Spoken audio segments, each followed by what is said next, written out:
जय हिंद। एक बार फिर से स्वागत है इस नए वीडियो पे। इस वीडियो के माध्यम से जो जानकारी बता रहा हूँ, यह जानकारी उन तमाम कैंडिडेट के लिए है जो बीए, बीएससी, बीकॉम की परीक्षा पास कर चुके हैं और वो पीजी में एडमिशन लेना चाहते हैं ललित नारायण मिथिला विश्वविद्यालय से। सेशन जो रहने वाला है वो है 2025 से 27। आवेदन की प्रक्रिया कब से शुरू होने की संभावनाएं हैं, आवेदन शुल्क कितना लगेगा, पीजी में एडमिशन के लिए जो एलिजिबिलिटी रहता है वो क्या है, ऑनर्स में कितना प्रतिशत मार्क चाहिए, सब्सिडी से कर सकते हैं या नहीं कर सकते हैं, यदि हाँ तो कितना प्रतिशत मार्क चाहिए। इसके बाद जो है वो मार्क आप लोगों को कैसे काउंट करना है ताकि आसानी पूर्वक समझ में आ जाए, और आप लोगों को पीजी करते करते कुल कितना खर्च लग जाएगा वो भी मैं आप लोगों को इस वीडियो के माध्यम से बताऊंगा। ठीक है, वीडियो को शुरू से अंत तक देखिएगा। वीडियो अच्छा लगे लाइक करके चैनल को सब्सक्राइब करके और नोटिफिकेशन को ऑन करके जरूर रखिएगा। बहुत ज़्यादा डिमांड था कि सर पीजी एडमिशन को लेकर के वीडियो बनाइए। चलिए ध्यानपूर्वक सुनिएगा। देखिए, अभी मेरे बात छात्र नेता कुणाल कुमार पांडे से हुआ और उन्होंने जो जानकारी दिया है वो जानकारी के हिसाब से ही आप लोगों को बता रहा हूँ। ठीक है, देखिए, अगर आप यह सोच रहे होंगे, पहले मैं उस मुद्दा पे कर लेता हूँ, अगर आप यह सोच रहे होंगे कि हम पीजी में एडमिशन लेंगे, हम ग्रेजुएशन तो पास कर चुके हैं लेकिन ऑनर्स में कितना प्रतिशत अंक चाहिए आवेदन करने के लिए, इसके बाद सब्सिडी में कितना प्रतिशत अंक चाहिए। देखिए, ऑनर्स में मिनिमम 45% अंक चाहिए, ठीक है, आवेदन करने के लिए। बाकी आपको एडमिशन जो होगा ना वो कट ऑफ के हिसाब से होगा। इसके बाद सब्सिडी से आप लोग पीजी का कोर्स कर सकते हैं। ठीक है, 2 सब्सिडी सब्जेक्ट होता है ना, पार्ट 1 पार्ट 2 में आप लोग देखे होंगे, तो वो सब्सिडी सब्जेक्ट से आप लोग को पीजी हो जाएगा।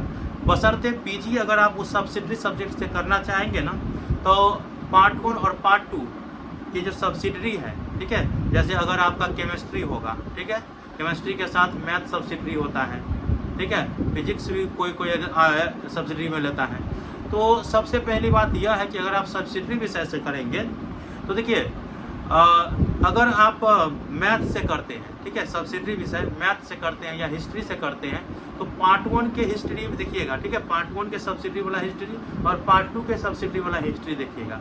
दोनों में जो अंक मिला होगा वो दोनों को ऐड करिएगा। ठीक है, 110 अंक है, अर्थात 200 में आपको 110 अंक या उससे ज़्यादा आएगा तो अब आप अप्लाई कर सकते हैं सब्सिडी के लिए। ठीक है, ये चीज़ आपको याद रखना है और साधारण पूर्वक समझिए, 55% अंक आपको चाहिए सब्सिडी से अगर आप लोग पीजी का कोर्स करना चाहेंगे तो।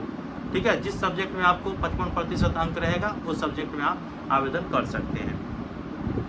अब आवेदन करेंगे तो कब से होने की संभावनाएं हैं, तो देखिए, अगस्त महीना के अंतिम सप्ताह में होने की संभावनाएं बताई गई है छात्र नेता कुणाल कुमार पांडे जी के द्वारा। ये संभावना है, हो सकता है कि इस बीच अगर नोटिफिकेशन विश्वविद्यालय के द्वारा जारी कर दे तो आप लोगों को फिर कहिएगा आप लोग कि सर आप लोग बताए थे कि अगस्त महीना में।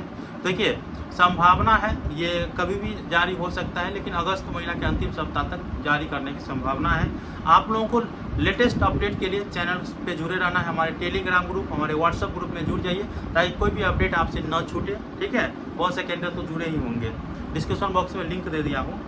आवेदन शुल्क जो है वो सभी को लगेगा, चाहे वो मेल हो फीमेल हो, आप किसी भी कैटेगरी के हैं तो आपको 750 रुपये आवेदन शुल्क लगेगा।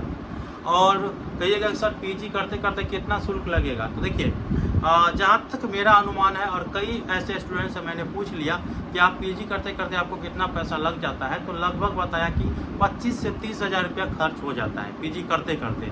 और 4 सेमेस्टर में एग्ज़ाम होता है, 2 साल का कोर्स रहता है, तो इस हिसाब से आप लोग देखिएगा। रेगुलर कोर्स रहता है, क्लास करना जो है अनिवार्य रहता है, सप्ताह में लगभग 3 से 4 दिन आपको क्लास करना पड़ेगा। बाकी कैसा लगा इन्फॉर्मेशन मुझे बताइएगा। मिलते हैं अगले वीडियो में, तब तक के लिए धन्यवाद। आने वाले समय में जो भी इन्फॉर्मेशन आएगा बताने का प्रयास करूँगा।